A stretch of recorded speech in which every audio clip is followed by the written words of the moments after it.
Acara ini dipersembahkan oleh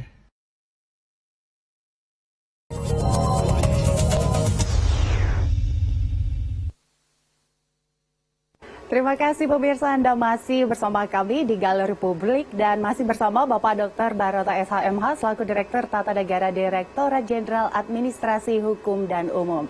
Pak Baroto, kita lanjutkan lagi perbincangan kita. Pak Baroto, tadi kan kita udah berbincang-bincang nih tentang perbedaannya persyaratan berkas dari naturalisasi yang didapatkan karena jasa atau dia kelahiran di sini ada keturunan gitu ya. Nah, kalau untuk perbedaan waktu nih Pak, biasanya orang mengajukan berkas di hari yang sama.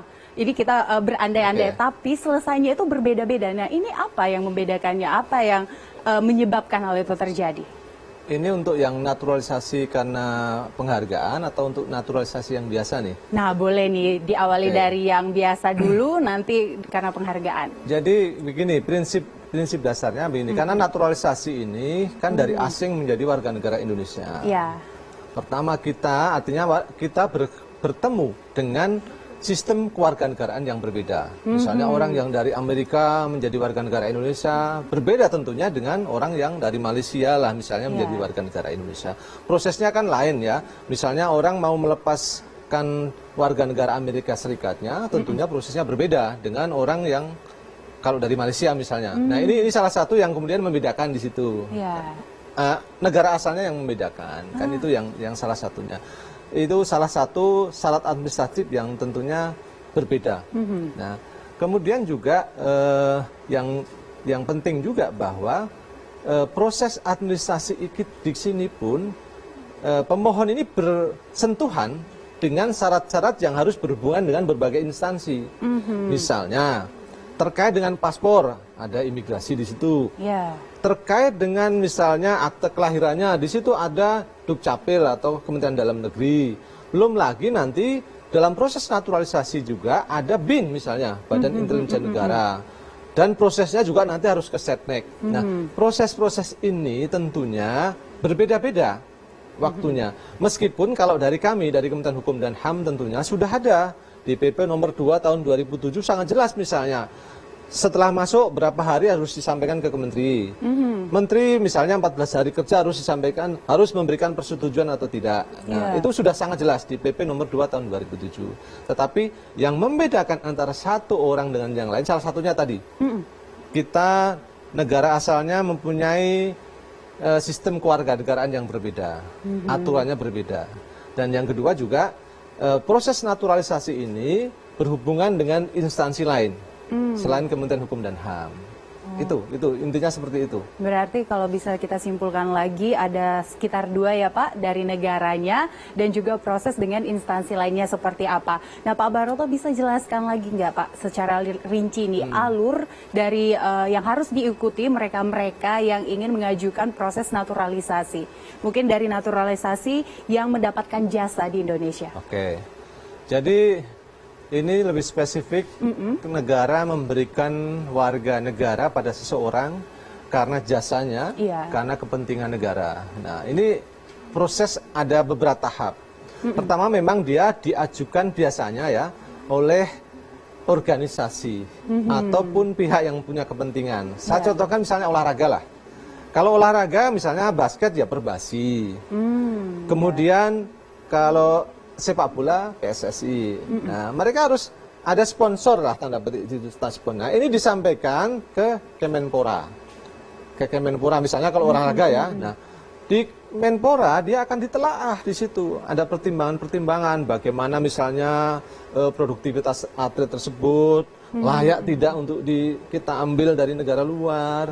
Terus bagaimana dengan misalnya nanti pengkaderannya. Nah, ini tentunya yang menjelaskan pihak sponsor tadi. Nah, proses ini kemudian setelah dilengkapi beberapa persyaratan, misalnya permohonannya, lampiran paspornya, akta kelahiran, foto dan lain-lain sebagainya, intinya administratif lah.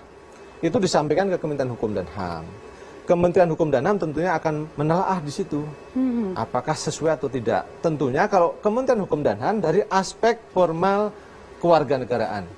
Jadi administratif kewarganegaraan. Jadi kita tidak bersentuhan dengan misalnya tadi prestasi dan lain sebagainya. Ini sudah urusan dari Kemenpora tadi. Nah, dalam proses ini juga kita selalu diskusi karena di situ ada banyak yang tentunya kita harus mintakan sumbang saranya, pendapatnya, misalnya dari aspek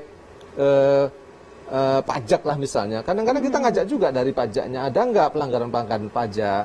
Kemudian dari aspek BIN-nya juga kita ajak diskusi. Nah, setelah proses ini selesai, kita kembalikan lagi ke Setnek. Sampaikan ke Setnek, ke Presiden lah. Nah, artinya sudah perfect di situ. Nah, Presiden dalam hal dirasa perlu misalnya untuk perlu penelitian lebih lanjut dari aspek intelijennya. Nah, dia melibatkan BIN biasanya. Meskipun kadang-kadang sudah kita awali dulu ya kita karena apa ya hubungan kerjasama kadang-kadang sudah kita ajak bicara, tetapi di Setnek bisa dia melibatkan BIN lagi, kemudian disitulah beberapa aspek disoroti. Nah, setelah ini selesai, diajukan ke DPR untuk mendapatkan rekomendasi. Nah, artinya memang tadi yang saya sampaikan ada proses di situ. Proses rekomendasi ini wawancara langsung nih Mbak Ges nih. Jadi DPR mau wawancara, misalnya si Jod lah siapa, atau Robert atau siapa, yang dia calon pemain sepak bola lah. Ya kita wawancara bagaimana kemampuannya misalnya seperti itu. Dalam proses wawancara seperti itu kadang-kadang DPR kritis juga. Apa urgensinya misalnya bagaimana apa yang dijanjikan dari calon pemain tersebut kan gitu loh. Terus kemudian PSSI misalnya kalau sepak bola bagaimana, apakah dia punya kontribusi atau tidak. Nah, ini yang misalnya muncul di pertanyaan oleh DPR. Nah, ketika DPR yakin dia akan memberikan rekomendasi. Rekomendasikan disampaikan ke Setnek kembali, kemudian Presiden mengeluarkan surat keputusan. Nah, setelah surat keputusan ini kembali ke kita untuk dilakukan penyumpahan. Nah, sampai kemudian setelah disumpah ya dia sudah menjadi warga negara Indonesia.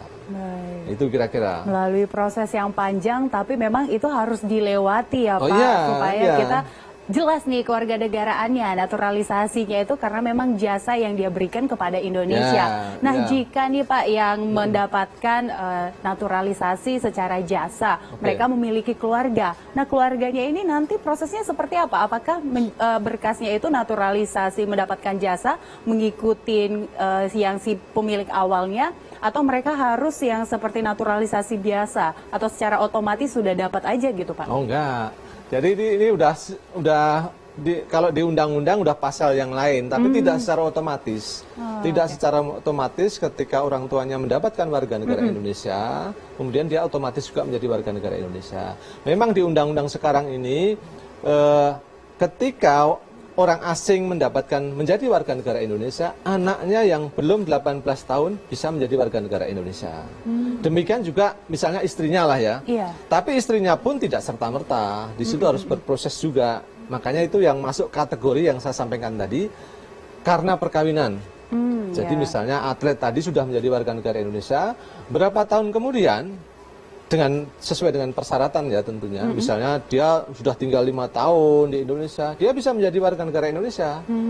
Prosesnya berbeda dengan kalau orang asing murni, tanpa hubungan suami atau istrinya di Indonesia, kemudian apply murni, berbeda. Jadi dia tidak melalui proses yang tentunya kalau murni tadi ya, kalau murni kan lebih panjang ya, dia lebih karena murni asing. Kalau ini kan karena perkawinan. Nah, kalau untuk naturalisasi biasa itu Pak, yang permohonan, ini berkas-berkasnya apa aja sih Pak yang perlu dipenuhi? Mungkin ini agak lumayan banyak nih. Bisa 10 atau 11 item itu. Tapi mungkin kira-kira begini ya, salah satunya dia ya paspor, fotokopi paspor, kemudian akta kelahirannya, kemudian surat keterangan. Kalau dulu kita namanya SKCK ya, dulu tidak pernah melakukan pidana tertentu. Terus yang penting adalah pernyataan dari negara asing bahwa negara tersebut tidak keberatan. Negara tersebut tidak keberatan warga negaranya menjadi warga negara Indonesia. Nah, kemudian di situ juga dilampiri janji setia untuk pada negara Indonesia gitu loh. Itu beberapa lampiran yang disampaikan ke kita. Itu.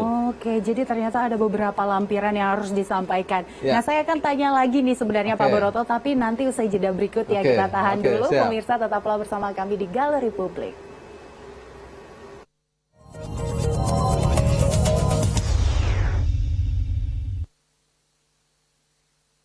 Acara ini dipersembahkan oleh